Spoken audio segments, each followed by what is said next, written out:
കറുത്ത വാവ്. അടുത്തു ചേർന്നിരുന്ന ആ നിലാവ് കോർത്ത വിരലുകൾ ഊരിയെടുത്ത് പടവുകളിലൂടെ മുകളിലേക്ക് കയറിപ്പോയി.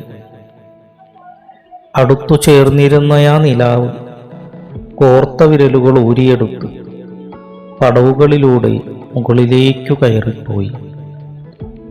തിരിച്ചിറങ്ങുമെന്ന് കരുതി നിൽക്കവേ അത് തിരിഞ്ഞുപോലും നോക്കാതെ പൂനിഴലിൽ പോയി ഒളിക്കുകയായിരുന്നു.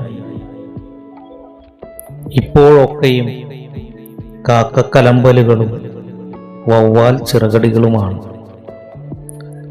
തിരിച്ചിറങ്ങുമെന്നു കരുതി നിൽക്കവേ അത് തിരിഞ്ഞുപോലും നോക്കാതെ ഭൂനിഴലിൽ പോയി ഒളിക്കുകയായിരുന്നു. ഇപ്പോഴൊക്കെയും കാക്കക്കലമ്പലുകളും വവ്വാൽ ചിറകടികളുമാണ്. കാക്കക്കലമ്പലുകളും വവ്വാൽ ചിറകടികളുമാണ്.